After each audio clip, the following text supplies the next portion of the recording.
I'm sitting here and all of a sudden Marcus, I felt like a wind go by my head. I feel you, but it was just behind you. So I felt like a gust of wind go by my head. Like, what's going on, Graveyard Shift family? It is your fearless Graveyard Shift leader, Dalen Spratt here, clocked in for another amazing Graveyard Shift. Y'all, it's just a pretty morning out here in Georgia. It's kind of cool, not cool, but it's like a cool breeze going this morning. So it feels good out here.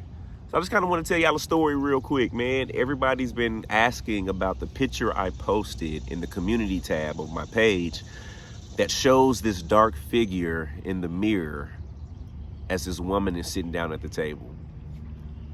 Now, before I explain to you that picture, let me tell you a little bit about the place that I was at where that picture was taken. So, if you go back to season 2, the first episode of Ghost Brothers, we went to this location called Thornhaven Manor. This is in Newcastle, Indiana, y'all. I know y'all like, where's that? I don't know. I don't know. It's the only time I'd ever been there. Newcastle, Indiana. Also, shout out to Alopecia Palooza. I know a lot of people have been making mention to this t-shirt. I wear it all the time. It's just really comfortable, but I really, really support the organization. It's called CAP, Children's Alopecia Project. Yeah, I have been battling with alopecia my whole life. And yeah, when I got older, I said I wanted to find an organization that allowed me to just, you know, to mentor children that went through alopecia or going through alopecia, because I went through it. And yeah, I was contacted by CAP, Children's Alopecia Project. And yeah, man, they're a wonderful organization. So if you or know anyone that's battling alopecia, any children, definitely check out the Children's Alopecia Project. Yeah, that ain't no paid promo or nothing. That's just an organization that I'm involved with, y'all. Love. But yeah, man, back to it. Thornhaven Manor. Okay.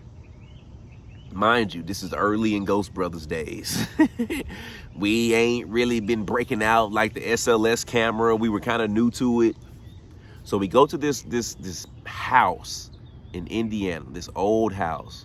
And the story is that a white family, and excuse me if I get the story backwards. Again, y'all know I'm the kid that studies right before the test. So I'm gonna have the gist, but the details might be wrong. But anyway, there was a white family that owned this house, right? And from my knowledge, they purchased another house in the city, and they were going to move their family into the house in the city. So they allowed this other family to then move into the house like a poorer family, to just watch over, maintain the house. I want to say it was a black family. I don't remember. I think that's what they said. I don't remember. If y'all remember the story, put in the details. But anyway, it was supposed to be, from my memory, it's like a lower income family to moved into the house to be like a watch, just kind of watched the property situation. So the family that moves into the house, it is a husband and a wife, okay? And then they have 2 daughters, okay? One of the daughters is married. So all of these people move into this house. And the story goes is that one night, the sister's husband ends up, I don't know the words that we can use on YouTube, but taking advantage of the other sister. So the family finds out about this, right? And of course, rightfully so, everybody's pissed. So they make a plan to the next day, the following day, to go turn in the son-in-law.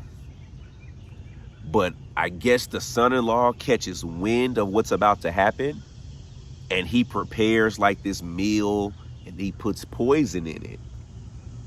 And I want to say the father ends up eating the meal, getting poisoned, and he ends up dying. So all of this is like the story attached to this house, right? From like 100 and some years ago. So we go there, and the energy was just like I don't know. I felt really weird. And again, this is early in me dabbling into the paranormal. I just remember feeling really, really off. Really, really off. So we get to filming, and this is where it gets crazy. Now, this didn't make the episode. This is what's crazy. This didn't make the episode. It was so intense that it had to go up chains of command. And then finally the network was like, yeah, we cannot air this on television. But we go and we're investigating, right? And I will never forget it. We were coming into the kitchen area where that photo was taken, in that kitchen area, dining room area. And there was like this white mist. It was a white mist, and everybody saw it. And it kind of just somberly floated from the kitchen to this downstairs like basement area.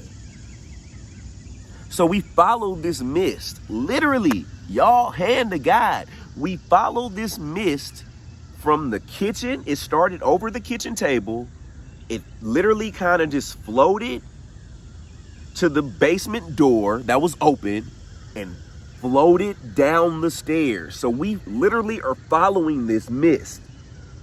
And when we get to the bottom of the stairs, we're inside of this humongous basement. Yes, right there.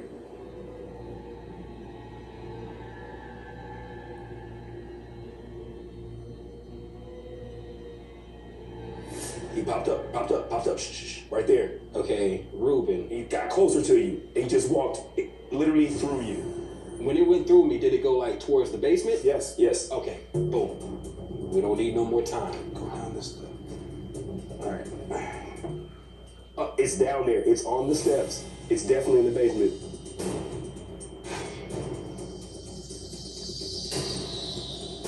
So I'm gonna leave this shadow to take her right here. And then watch that last step. It's a long step. Right now we're in the basement. There's been claims of being Tapped on the shoulder. Shadow figures. Well, Ruben. I'm gonna see if I can find footage of it from that episode and put it in this video. But we're in this humongous basement. It's dilapidated, like wood is hanging. It's dirty, like mattresses and like old stuff from like 80, 90. This is dirty in there, right? But it's humongous. It's massive down there.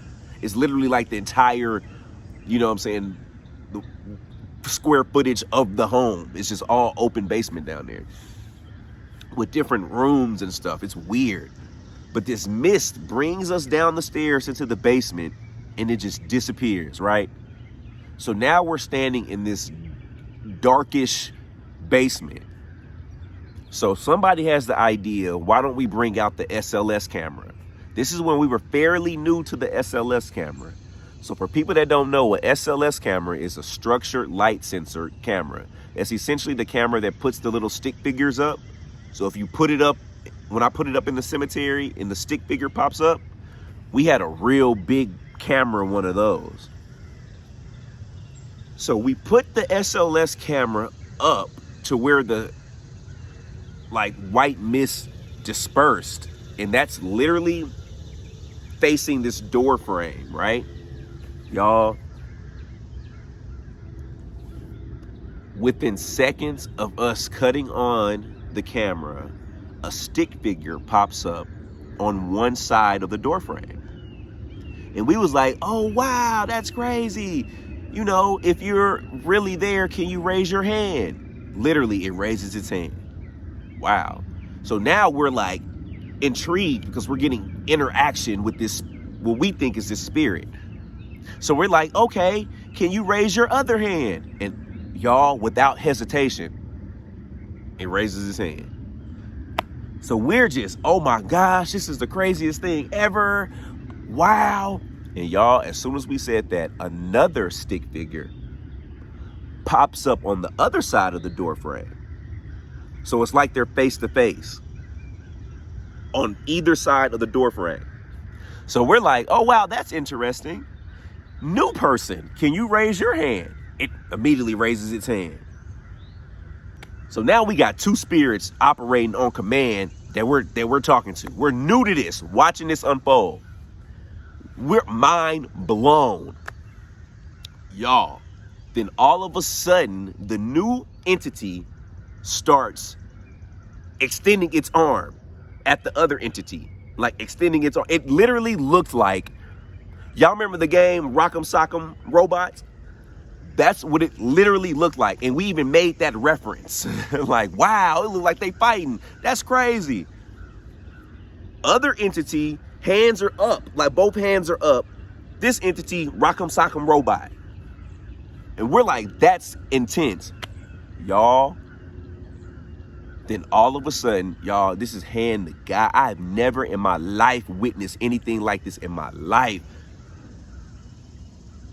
Rock'em Sock'em Robot literally extends its arm, both arms, and like, of course, you don't see hands and fingers, but it's like it grabs the other one. So if you see the stick figures, just imagine the stick figure, the arms just like reaching out towards the other one. All of a sudden, the other one, y'all, this is intense, and it's kind of graphic. But this is 100% true, and this is the background of this area where this photo is taken, y'all. Y'all, I promise you, the spirit that was getting hit bends over. It's hard to explain it. Mind you, these are stick figures, so you see the torso, the legs, the arm, the neck, and the head. It bends over. The other spirit that was Rock'em Sock'em Robot gets up close to it. And it was like a struggle. Y'all, it was me, Juwan, Marcus, the cameraman, everybody's looking at it, and everybody's like, are we witnessing what this looks like this is? And everybody was just like, no! And like, everything just stopped. Literally, it was as if one entity was assaulting the other entity. Like residually. All of that took place in that same area, kitchen to basement, of where that photo was taken. So that photo was taken by someone that was investigating there as well. Nobody is sitting at the table except for the woman, and I think there's maybe someone on the other side of the table, but no one's standing up. That picture was taken from the mirror. If you look at the mirror, you see what looks like to be a man. You see his arm hanging, but you see no hand. You see no shadow of a hand. None of that. So yeah. But when we got the footage from the SLS cam and the camera, we sent it to the production company, and they was like, bro, this is intense. We had to send it all the way up to the network, and the network had to come back and say, yeah, there's no way that we can show this on television. Like, there's no way that we can show this on television. But that was probably that made me a believer in the SLS camera. It was just way too graphic and way too aggressive and way too like spot on with the story.